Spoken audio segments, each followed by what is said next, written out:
Hello. बहुत दिनों बाद कोई वीडियो रिकॉर्ड कर पा रही हूँ क्योंकि बहुत ज़्यादा गर्मी हो रही है और कुछ एंगेजमेंट्स की वजह से I was not able to record anything. इतना इंट्रोडक्शन था और कुछ है नहीं इंट्रोडक्शन बताने के लिए। तो लेट्स स्टार्ट द वीडियो, जहाँ पे आपने एक पैटर्न नोटिस किया होगा अपने अंदर या आसपास के लोगों के अंदर कि आजकल जब भी हम कोई कंटेंट कंज्यूम करते हैं, जब भी हम कोई वीडियो देखते हैं या फिर पोस्ट देखते हैं, कैराउजल्स पोस्ट होते हैं, उनको रीड करते हैं, तो वो कंटेंट कंज्यूम करने से ज़्यादा हमारे अंदर एक आदत है, एक पैटर्न है, जहाँ पे हम उस कंटेंट को कंज्यूम करने से ज़्यादा हम उस कंटेंट के नीचे के जो कमेंट्स हैं वो रीड करने में ज़्यादा इंटरेस्टेड रहते हैं। मे बी हम कोई कंटेंट देख रहे हैं, उस कंटेंट में हमें कुछ चीज़ें अच्छी नहीं लगी या मे बी अच्छी लगी या सामने वाला कुछ ज़्यादा ही ऑथेंटिक था, उसकी वो चीज़ हमें बहुत ज़्यादा पसंद आ गई, पर हम कमेंट खोल के देखते हैं तो वहाँ पे उस कमेंट सेक्शन में उस इंसान को बहुत सारी गालियाँ पड़ रही होती हैं। लोग छोटी सी बात पे किसी बात पे ऑफेंड हुए पड़े होते हैं, कुछ भी गाली लिख के जा रहे हैं, कुछ भी करके जा रहे हैं या लेबल्स दे रहे हैं, जज कर रहे हैं। कोई बात नहीं होती, बहुत छोटी सी बात होती है, फिर भी लोग उस कमेंट सेक्शन में उस इन्फ्लुएंसर को या फिर उस कंटेंट क्रिएटर को बहुत ज़्यादा क्रिटिसाइज कर रहे होते हैं क्योंकि लोग उस कंटेंट क्रिएटर से ऑफेंड हो गए होते हैं। या फिर आप अपनी रियल लाइफ में भी देखोगे, आप बहुत जल्दी आसपास के लोगों से जिनसे आप डिसएग्री करते हो तो आप उनसे ऑफेंड हो जाते हो, जिनकी ओपिनियन आपसे डिफरेंट होती है आप उनसे ऑफेंड हो जाते हो, आपकी ओपिनियन आपके आइडियाज़ उनसे मैच नहीं करते हैं तो आप उनसे ऑफेंड हो जाते हो। पर कुछ लोग सीरियसली बहुत जल्दी ऑफेंड हो जाते हैं क्योंकि वो लोग आइडियाज़ को, ओपिनियंस को as ideas as opinions treat ही नहीं करते हैं। वो उस आइडिया को, वो दूसरों के ओपिनियन को ऐसे ट्रीट करते हैं कि जैसे वो ओपिनियन उनका पार्ट है, वो आइडिया उनका पार्ट है। लोग जनरली किन चीज़ों पे ऑफेंड जल्दी होते हैं, उनको हम ब्रॉडली कुछ कैटेगरीज में डिवाइड करने का ट्राई करते हैं। पहला है पॉलिटिकल व्यूज़, दूसरा है रिलीजन, तीसरा है लाइफस्टाइल चॉइसेस, क्या आप वेजिटेरियन हो, नॉन वेजिटेरियन हो, चौथा होता है जेंडर रोल्स। और जब भी कोई दूसरा इंसान इन सब चीज़ों के ऊपर कोई डिफरेंट ओपिनियन लेकर के आता है, डिफरेंट आइडिया लेकर के आता है या इन सब चीज़ों पे हमसे अग्री नहीं करता है, तो हम क्या हो जाता है, हम उन चीज़ों को पर्सनली ले लेते हैं और उसको एज पर्सनल अटैक समझने लगते हैं कि तुमने कैसे बोला, तुम्हारी हिम्मत कैसे हुई बोलने की, इसको क्यों नहीं बोला, उसको क्यों नहीं बोला। तब ये रिएक्शन लॉजिकल नहीं रह जाता है, ये रिएक्शन इमोशनल बन जाता है क्योंकि हमने इस डिस्कशन को एज पर्सनल अटैक समझा, हमने इसको एज अ डिस्कशन लिया ही नहीं। तो हम सुनते होंगे बहुत बार कि people have become too sensitive. अजी आप तो बहुत सेंसिटिव हो गए हैं, आजकल के लोग बहुत सेंसिटिव हो गए हैं। That is not being too sensitive. हमें ऑफेंड होने में ही बहुत बड़ी पावर लगने लगी है। Taking offence has become a form of power. और ऐसा नहीं है कि ऑफेंड होना कोई गलत चीज़ है। बहुत साल पहले, हजारों साल पहले ऑफेंस लेना एक पावर के साथ में आता था, एक पर्पस के साथ में आता था कि अगर कोई किसी की ट्राइब को, कोई किसी की फैमिली को, कोई किसी के स्टेटस को, पोजीशन को अगर इंसल्ट करने का ट्राई करता था, तब लोग स्ट्रांगली रिएक्ट करते थे, तब वो ऑफेंस लेते थे और इस तरीके से रिएक्ट करते थे सो दैट सामने वाला, उसकी हिम्मत ना, आइंदा से वो हमें कभी इंसल्ट कर पाए। अब ऑफेंड होना इज लाइक एन अचीवमेंट। सामने वाला सही बात कह रहा है, 99 लोग उसके साथ में अग्री कर रहे हैं, एक है जो नहीं अग्री कर रहा है। You can put your reason to it. जरूरी नहीं है कि 100 के 100 लोग अग्री ही करेंगे। You can put forth your point, but उस तरीके से पुट फॉर्थ करना कि जहाँ पे आप किसी को फांसी पे चढ़ाने पे उतारू हो जाओ, इतना ऑफेंड हो जाओ कि आप किसी को जान से मारने की धमकी देने लगो, आर थ्रेट देने लगो, डी थ्रेट देने लगो, then you are not being offended. जो लोग बहुत जल्दी छोटी छोटी चीज़ों से ऑफेंड हो जाते हैं ना, वो सच्चाई को डिफेंड नहीं करते हैं कभी भी। एक पार्ट है जो उनमें से सच्चाई को डिफेंड कर रहा होगा और वो बहुत ही स्मॉल पोर्शन होगा, बहुत ही छोटा सा पोर्शन होगा जो सच्चाई को डिफेंड कर रहा होगा। जो दूसरा सेक्शन होगा वो अपने आइडिया को, अपने लाइफस्टाइल चॉइस को या उस चीज़ को वो इसलिए नहीं डिफेंड करते क्योंकि वो सच्चाई होती है, उसमें कुछ ट्रुथ छुपा होता है। वो लोग उस चीज़ को इसलिए डिफेंड करते हैं क्योंकि उस आइडिया के ऊपर उनकी आइडेंटिटी डिपेंड कर रही होती है। तब ये लोग डिबेट में नहीं होते हैं, तब ये लोग डिफेंसिव हो जाते हैं क्योंकि जब इन्हें ऐसा लगा कि इनके ऊपर अटैक हो गया है, तब वो सामने वाले के ऊपर अटैक करने पहुंच जाते हैं। फॉर एग्जाम्पल, मैं ये बोलूँ I don't like the colour of this mug, सामने वाले के पास में इसको लेकर के दो रिएक्शंस हो सकते हैं। एक रिएक्शन होगा आई डोंट लाइक दिस आइडिया, सामने वाला मुझे ये बोल सकता है कि मुझे ब्राउन पसंद है, या फिर I don't agree to you, that could be your personal choice. और जो दूसरा रिएक्शन निकल के आएगा, ये तुमको क्यों नहीं पसंद है, आई एम ऑफेंडेड। यहाँ पे दूसरे केस में कॉन्वर्जेशन एंड हो जाती है क्योंकि आपका जो इमीडिएट एंड रिएक्शन है वो यही है कि भाई तुम तो ऑफेंड हो गए, अब तुम्हें मैं कन्विंस कर ही नहीं सकती हूँ। और दूसरे और पहले केस में यही डिफरेंस है क्योंकि अब दूसरे केस में मैं कन्विंस ही नहीं कर सकती हूँ कि ये मेरी पर्सनल चॉइस है। फर्स्ट केस में मेरे पास में ये लिबर्टी है कि मैं ये बता सकती हूँ कि भाई मुझे क्यों नहीं पसंद है, या ये मेरी पर्सनल चॉइस है, या व्हाटएवर। और यहाँ पे कॉन्वर्जेशन बंद हो गया, डिस्कशन बंद हो गया। और यही है शॉर्ट तरीका एक आर्ग्यूमेंट को जीतने का, कि ऑफेंड हो जाओ। क्योंकि आज इंटरनेट के एरा में जो लोग बहुत जल्दी ऑफेंड हो जाते हैं उन्हें भी बहुत ज़्यादा रिस्पेक्ट मिलने लग गई है, उन्हें बहुत ज़्यादा एक स्टेटस मिलने लग गया है। इन द पास्ट जो रिस्पेक्ट मिलती थी लोगों को, वो मिलती थी कॉम्पिटेंस से, अचीवमेंट से, किसी वैल्यूएबल मीनिंगफुल कंट्रीब्यूशन से। पर अभी लोगों को रिस्पेक्ट सिर्फ ऑफेंड हो जाने से ही मिल जा रही है, विजिबिलिटी मिल जा रही है। और जब विजिबिलिटी, रिस्पेक्ट, स्टेटस, फेम बगैर किसी अचीवमेंट के मिल जा रहा है, तो लोग चूज़ कर रहे हैं ऑफेंड होना। And I am not saying कि आपको सही बात पे, किसी जेन्युइन गलत बात पे ऑफेंड होना ही नहीं चाहिए। इन द पास्ट हमने बहुत बार देखा है, जब भी किसी जेन्युइन बात पे लोग ऑफेंड हुए हैं, किसी जेन्युइन बात पे लोग आउटरीच करा है लोगों ने, that has brought a big change, a genuine change. जहाँ पे अगर कभी भी हम जिन लोगों को बहुत ज़्यादा एडमायर करते हैं, किसी सेलिब्रिटी को, किसी पॉलिटिशियन को, किसी को भी, अगर हम उनसे ऑफेंड हुए हैं, that has brought a genuine and a valuable difference in their behaviour. Personally वो भले ही कैसे भी रहे हो, पर पब्लिक स्पेस में उन्होंने अपने बिहेवियर में चेंज दिखाया है। अभी हम क्या करने लगे हैं, अभी हम ऑफेंड होना परफॉर्म करने लगे हैं, हम आउटरेज को परफॉर्म करने लगे हैं। इसीलिए हर दिन आप देखते हो कि किसी न किसी बात पे आउटरेज हो रहा होता है, किसी न किसी बात पे ऑफेंड हो रहे होते हैं लोग, और अगले दिन सब भूल जाते हैं। तो हर दिन आउटरेज करने से, हर दिन किसी न किसी चीज़ पे ऑफेंड हो जाने से कोई भी जेन्युइन, कोई मीनिंगफुल, कोई वैल्यूएबल चेंज नहीं आएगा। हाँ, आपको टेम्पोररी वैलिडेशन जरूर मिल सकता है। जब डिस्कशन बंद हो गया, डिबेट बंद हो गई, तब आपने ऑफेंस को एज अ टूल यूज किया ताकि आपको डिसएग्रीमेंट ना झेलना पड़े। सामने वाला का जो डिसएग्रीमेंट है, आप उससे एग्री नहीं करते हो, ठीक है, पर आपने ऑफेंस को अपना वेपन बना दिया एक डिसएग्रीमेंट को चुप कराने के लिए। तो मेरे अंदर भी ये चीज़ है कि मैं, ऐसा नहीं है कि बहुत ज़्यादा ऑफेंड नहीं होती हूँ, या फिर ऐसा मेरे अंदर ये ट्रेट ही नहीं बचा है, होता है। बट जब मुझे समझ में आया कि भाई इस ऑफेंड हो जाने से इसके डिसएडवांटेजेस ज़्यादा हैं, एडवांटेजेस बहुत कम हैं, तब फिर मैंने ऑफेंड होने से पहले मैंने एनालाइज करना शुरू कर दिया कि मैं जिस बात पे ऑफेंड होने जा रही हूँ, क्या वो कोई वैल्यूएबल चीज़ है भी। और ये हमें समझना पड़ेगा कि क्या आप डिफेंड क्या कर रहे हो, क्या आप सच्चाई को डिफेंड कर रहे हो, या सिर्फ अपनी आइडेंटिटी को प्रोटेक्ट करने की कोशिश कर रहे हो, अपनी आइडेंटिटी को डिफेंड कर रहे हो। क्योंकि जब भी हम ऑफेंड हो जाते हैं किसी चीज़ से, किसी से, तो हमें ऐसी फीलिंग आ रही होती है कि हम सामने वाले इंसान से मॉरली सुपीरियर हैं, और ये सब हमें एक साइकोलॉजिकल रिवॉर्ड दे देता है कि that I am on the right side, मैं सही हूँ, तुम गलत हो, कुछ भी कर लो। और इसीलिए हम आउटरेज को, ऑफेंड होने को बहुत ज़्यादा इंजॉय करते हैं, क्योंकि वो हमें सुपीरियरिटी की फीलिंग दे रहा होता है, हमें ऐसा रिवॉर्ड दे रहा होता है कि हम इनसे बेटर हैं, हम सामने वाले से बेटर हैं। एंड आई टेल यू, अगर किसी की बात, किसी का स्टेटमेंट आपको अनकंफर्टेबल बना रहा है, तब आपके पास में दो चॉइसेस होती हैं। एक चॉइस ये है कि आप उस स्टेटमेंट को एग्जामिन करोगे, आप ये ट्राई करोगे ढूंढने का कि इसके प्रोस क्या हैं, इसके कॉन्स क्या हैं, इसके डिसएडवांटेजेस क्या हैं, इसके डिसएडवांटेजेस क्या हैं, क्या इस स्टेटमेंट में कुछ भी सच्चाई है, क्या ये स्टेटमेंट फैक्चुअली थोड़ा सा भी सही है, और अगर नहीं सही है तो how can I put fourth my point, how can I put fourth my opinion. और दूसरा इसका रिएक्शन ये हो सकता है, I will reject it emotionally, बगैर दाएं बाएं देखे, बगैर फैक्ट चेक किए, I will reject it fully. और तीसरा ऑप्शन हो सकता है कि मैं ऑफेंड हो जाऊँ। और सबसे आसान ऑप्शन क्या है? ऑफेंड हो जाना। क्योंकि किसी भी चीज़ पे ऑफेंड हो जाना, किसी भी चीज़ पे डीपली एनालिसिस करना, डीपली उस चीज़ के बारे में सोचना, वो बहुत हार्ड होता है।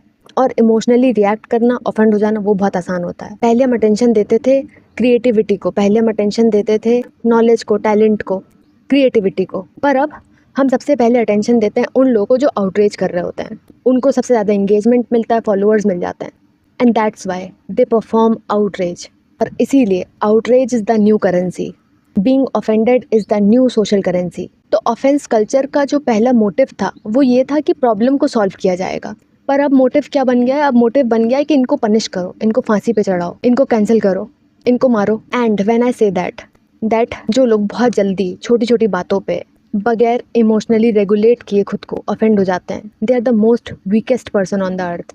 वो इसलिए भी क्योंकि ऑफेंड होना एक बहुत ही नेचुरल और बहुत ही ज़्यादा इजी तरीका हो सकता है कि सामने वाले को हम कंट्रोल करें, कि सामने वाले को क्या बोलना चाहिए, क्या नहीं बोलना चाहिए। और अगर हमें सामने वाले की बात नहीं पसंद आई तो अब हम उसको लेबल दे देते हैं, उसे गालियाँ देने लगते हैं, क्योंकि वी कांट कंट्रोल देम। ये बात ऑफेंड होने वाले लोगों को भी पता है कि they can't control what others are saying, but they want to control what others are saying. और जब भी हमारे अंदर ये पैटर्न आया ना कि लोगों के पोस्ट के नीचे हम जाकर के सबसे पहले कमेंट्स रीड करते हैं, और अगर कोई बेकार कमेंट होता है या फिर कोई बेकार कोई चीज़ बोल रहा होता है किसी को भी, तो हमें बहुत मज़ा आ रही होती है, कहीं ना कहीं वो चीज़ हमें बहुत ज़्यादा अच्छा फील करवा रही होती है। और कभी कभी वो चीज़ हमें बहुत बुरा भी फील करवा रही होती है, क्यों बोल रहे हो उसको, उसने इस रील में, इस कंटेंट में, इस पोस्ट में ऐसा तो कुछ था ही नहीं जिससे ऑफेंड हुआ जाए। पर फिर भी वो हम अपनी आदत छोड़ते नहीं हैं कि हम वो पढ़ना छोड़ दें या फिर वो कमेंट्स को रीड करना छोड़ दें, क्योंकि ऑफेंड होना भी एडिक्टिव होता है।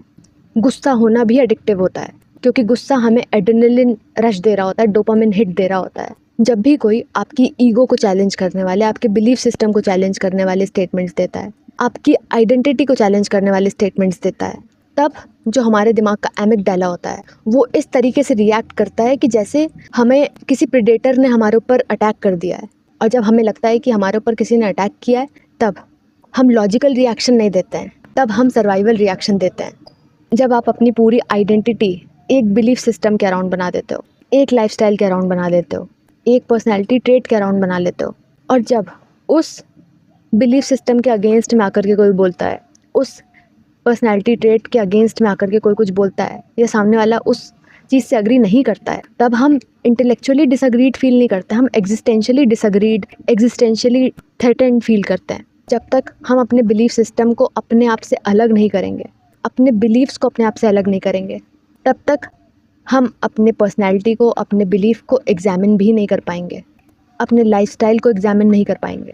और जब आप अपने बिलीफ सिस्टम को एग्जामिन नहीं कर पाओगे, तब तक आप उन बिलीफ सिस्टम के अंदर कोई वैल्यूएबल मीनिंगफुल चेंज नहीं ला पाओगे। और अगर हम किसी चीज़ में चेंज नहीं ला सकते, मतलब कि हम फ्रोज़न हैं, मतलब कि हम पत्थर हैं जिसमें कोई चेंज हो ही नहीं सकता है। बट वी हैव,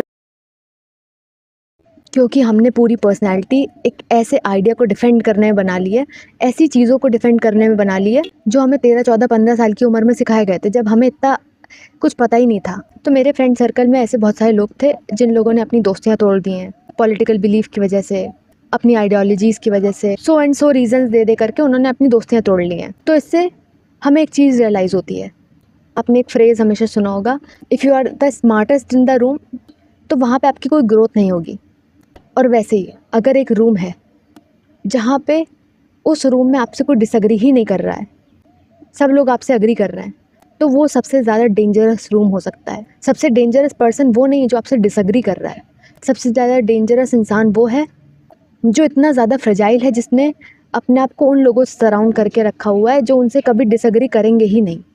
और जहाँ पे डिसएग्रीमेंट नहीं होगा वहाँ पे ग्रोथ कभी नहीं होगी, वहाँ पे मीनिंगफुल वैल्यूएबल चेंज कभी नहीं होगा, क्योंकि वहाँ पे डिस्कशन कभी नहीं होगा, कुछ लोग जेन्युइनली प्रॉब्लमेटिक होते हैं, उनका जो बिहेवियर होता है वो प्रॉब्लमेटिक होता है, जिन चीज़ों को वो एडवोकेट करते हैं वो प्रॉब्लमेटिक होता है, और उन चीज़ों पर ऑफेंस लेना हमारे सेंसिटिव होने की निशानी होती है और जागरूक होने की निशानी होती है। They should be called out. पर अगर हमारे ऑफेंड होने की जो रेंज है, अगर वो हफ्ते में 3 से 7 बार हो चुकी है, मतलब डेली आप हर किसी चीज़ पे ऑफेंड हो रहे हो, हर 2 दिन में आप एक बार किसी चीज़ पे ऑफेंड हो रहे हो, तो ये सिर्फ हमें साइकोलॉजिकली ही नहीं, मेंटली, सोशली, प्रोफेशनली हर तरीके से इम्पैक्ट करता है, हर तरीके से वीक बनाता है। क्योंकि हम ऑफेंड ऑनलाइन चीज़ों से तो होते नहीं है, सिर्फ ऑफलाइन भी होते हैं, पर्सनल लाइफ में भी होते हैं। प्रोफेशनली बताती हूँ, इनिशियली जब मुझे कोई सिखाने की कोशिश करता था, या मेरे गलत काम पे, जहाँ पे मेरे लिए इम्प्रूवमेंट का स्कोप है, अगर मेरे काम पे कोई मुझे नेगेटिव फीडबैक देता था, I use to get very offended. अचानक से अपने आप बुरा लगने लगता था कि नहीं, इसकी कैसे हिम्मत होगी, मैंने तो इतनी मेहनत करी इस पे। पर धीरे धीरे करके ये रियलाइज़ होने लगा कि अगर मैं बहुत जल्दी ऑफेंड हो रही हूँ, इन सब चीज़ों को मैं बहुत ज़्यादा दिल पे ले रही हूँ और गुस्सा हो जा रही हूँ, तो सबसे ज़्यादा नेगेटिव इम्पैक्ट मुझे को पड़ रहा है, क्योंकि किसी का क्रिटिकल फीडबैक ना लेके मैं अपने ही इम्प्रूवमेंट का स्कोप ख़त्म कर रही हूँ। लेट्स से जो मेरा पहले मैनेजर था वो मेरे को बोलता था कि चेंज योर अप्रोच, इसमें इम्प्रूवमेंट की ज़रूरत है, इस कोड में गलती है, डॉक्यूमेंट में गलती है। तो यहाँ पे मैं 2 चीज़ें कर सकती हूँ। कुछ बॉसेस की जो आदत होती है वो होती ही ऐसी है कि उन्हें कुछ भी कर लो वो सेटिस्फाई नहीं होंगे। पर दूसरी जगह पे अगर मैं ये मान लूँ कि यहाँ पे हाँ चलो मेरी गलती है, तो मैं अपने आप को इम्प्रूव कर सकती हूँ, हम अपने आप को इम्प्रूव कर सकते हैं। अगर मैं यहाँ पे गुस्सा होकर बैठ जाऊँगी या फिर मैं ऑफेंड ले लूँगी कि भाई नहीं, how dare you to speak like that to me, तुम्हें कोई राइट नहीं है मेरे काम में गलती निकालने का, that will and the scope of improvement. और उसके बाद से ये होगा कि वो लोग जहाँ पे रियल में हमें इम्प्रूवमेंट की ज़रूरत होगी, कोई भी आकर के हमको फीडबैक देगा ही नहीं। और ये प्रोफेशनली भी होता है, अगर आप किसी डिजिटल कंटेंट में काम कर रहे हैं तो उसमें भी होता है। आप चलो मान लो कि आप जॉब नहीं करते हो, आप कोई बिज़नेस करते हो, या फिर आप कुछ भी नहीं करते हो, मान लो आप कोई होम मेकर ही हो, अगर हम कोई नई चीज़ ट्राई करने जा रहे हैं और हमको कोई अगर बताएगा ही नहीं कि इस चीज़ में नमक कम है, तो हम नेक्स्ट टाइम से उतना ही नमक डालेंगे, क्योंकि पहली बार में हमें किसी ने बताया नहीं कि पहले नमक कम था या पहले नमक ज़्यादा हो गया था। और हमारे ऑफेंड हो जाने के चक्कर में अगर कोई हमें क्रिटिकल फीडबैक देने से अवॉइड करने लगे, तो वो हमारी स्किल्स होंगी जो डिग्रेड होंगी अनटिल और अनलेस हम पर्सनली जाकर के उनके ऊपर काम नहीं कर रहे हैं। और फिर हमें जो टैग्स होते हैं वो मिल जाते हैं, डिफ़िकल्ट का टैग, इनसे मत बात करो, इनको कुछ मत बताओ, ये अपना काम करें जाएं। क्योंकि मोस्ट ऑफ द टाइम हमारा जो रिएक्शन रहता है ना वो सेम होता है, चाहे हम ऑनलाइन कुछ कर रहे हो चाहे हम ऑफलाइन पर्सनल अपनी लाइफ में कुछ कर रहे हो।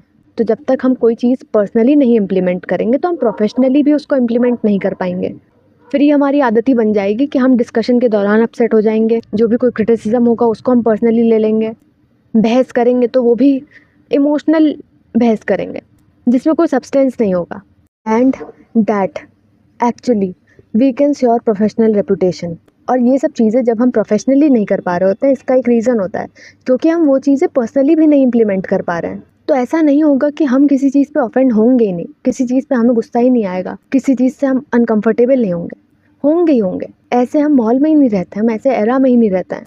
अगर हमें बिल्कुल ऑफेंड नहीं होना, बिल्कुल भी गुस्सा नहीं करना, तब तो हमें बिल्कुल अंडर द रॉक जाना पड़ेगा कि बिल्कुल देश दुनिया से बिल्कुल कट गए, तभी हो सकता है ऐसा, और होगा तब भी नहीं। पर अगर आप डेली ऑफेंड हो रहे हो, हर बात पे ऑफेंड हो रहे हो, हर किसी से ऑफेंड हो रहे हो, ऑनलाइन किसी ने कुछ कर दिया तो उससे ऑफेंड हो जा रहे हैं, दोस्तों में ऑफेंड हो जा रहे हैं, फ्रेंडशिप्स में ऑफेंड हो जा रहे हैं, कलीग्स में ऑफेंड हो जा रहे हैं, फैमिली मेम्बर्स के साथ में ऑफेंड हो जा रहे हैं, तब सबसे बड़ा डैमेज हमें ही होगा, क्योंकि ये डैमेज कर देगा हमारे मेंटल स्टेट को, हमारे रिलेशनशिप्स को, और सबसे इम्पॉर्टेंट हमारी पर्सनल ग्रोथ को।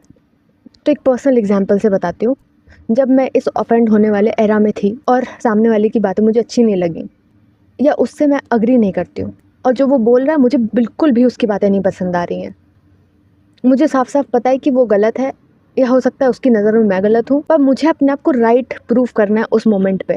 That person is sitting in some other state, मैं कहीं और बैठी हूँ, है जानने में ही वो, पर मुझे अपने आप को राइट प्रूफ करना है उस मोमेंट पे। और उस मोमेंट पे पता है क्या हुआ? उस मोमेंट पे हुआ ये कि मैं शायद 9-10 बजे मैंने उससे ही बहस शुरू करी, और देखते ही देखते कब दोपहर का 2 बज गया मुझे नहीं पता लगा। तो इससे क्या हुआ? इससे सबसे पहले हमारा टाइम बर्बाद हुआ, मेंटल एनर्जी बर्बाद हुई, क्योंकि हम सिर्फ एक गेम प्ले करने में लगे हैं, अपने माइंड में गेम प्ले कर रहे हैं। उसने ऐसा क्यों कहा, ऐसे कैसे कहा, कैसे अनफेयर था, इसको लेकर के आती हूँ मैं, अब इसका फैक्ट चेक करती हूँ, फिर मैं उसको रॉन्ग प्रूफ करती हूँ, और उसको रॉन्ग प्रूफ करने के बाद भी उसका स्टैंस वही क्लियर है, मेरा भी स्टैंस वही क्लियर है। कुछ मिला नहीं ना, कोई सिग्निफिकेंट चेंज तो मैंने कर नहीं दिया सोसाइटी के अंदर, और सिर्फ मैंने उस दिन टाइम वेस्ट किया। जो टाइम मैं कुछ क्रिएटिव करने में लगा सकती थी, कहीं अच्छा खाने में, टहलने में, घूमने में लगा सकती थी, क्योंकि सामने वाला उधर से ऑफेंड हो रहा है, मैं ऑफेंड हो रही हूँ, एक दूसरे की बातों से ऑफेंड हो रहे हैं। कोई बहुत ही इम्पॉर्टेंट डिस्कशन नहीं था वो, but just to prove our point right, ये डिस्कशन हम कर रहे थे, डिबेट कर रहे थे, नॉट इवन डिस्कशन, बहस कर रहे थे एक दूसरे से। और पता है उसके बाद में क्या हुआ? मैं इतना ज़्यादा थक गई कि उस दिन 2 बजे के बाद मैंने कोई काम नहीं किया, मैं कर ही नहीं पाई, क्योंकि being offended can make you tired also. क्योंकि जो लोग ज़्यादा ऑफेंडेड रहते हैं, ज़्यादा गुस्सा करते हैं, छोटी छोटी बातों को रिप्ले करते रहते हैं, वो ज़्यादा एग्जॉस्टेड भी रहते हैं, वो थके हुए ज़्यादा रहते हैं, और मीनिंगफुल काम करने के लिए उनके पास में फिर एनर्जी ही नहीं बचती है।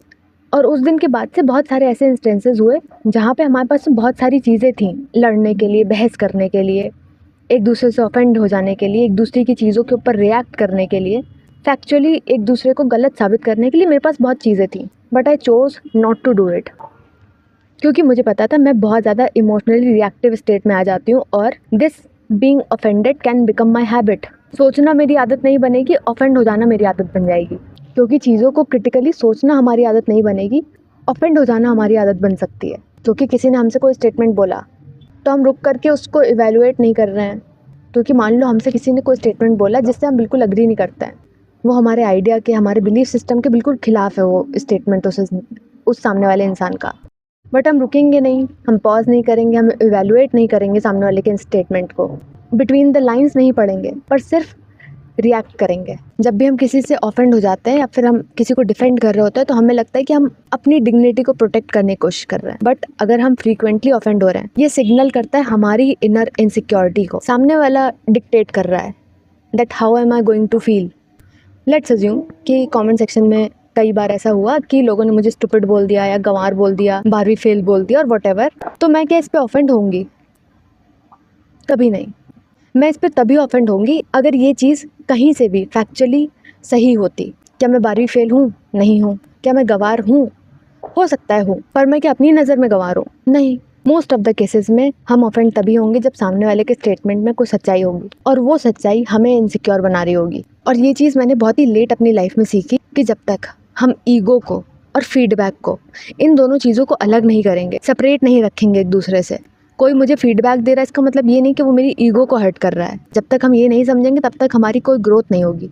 और ये आप अपने अराउंड, अपने अंदर, रियल लाइफ में भी देख सकते हो कि अगर हम बहुत जल्दी लोगों से गुस्सा हो जाते हैं, हमें छोटी छोटी बातों पे बहुत जल्दी रिएक्ट करने की आदत होती है, तो लोग हमसे अपने आप भागने लगते हैं, उन लोगों से भागने लगते हैं जो लोग बहुत रिएक्टिव होते हैं, और फिर एट द एंड वो आइसोलेट हो जाते हैं। तो जो हमारी रियल स्ट्रेंथ हो सकती है वो यही हो सकती है कि हम अपने आप को ये सिखाएं कि कब किस चीज़ पे हमें रिएक्शन देने की ज़रूरत है और कब ज़रूरत नहीं है। और जब हमें ये पता होगा तब हमारे पास में मेंटल क्लैरिटी होगी, हमारे पास में पर्सनल स्टेबिलिटी होगी, पर्सनल ग्रोथ होगी, और अच्छे और बेटर रिलेशनशिप्स हो सकते हैं। तो आपको ये वीडियो कैसा लगा आप मुझे कमेंट्स में ज़रूर बता सकते हैं। अगर आप इस वीडियो से ऑफेंड हो गए हैं तब भी आप मुझे ज़रूर बता सकते हैं। बाकी I will see you in my next. Okay bye.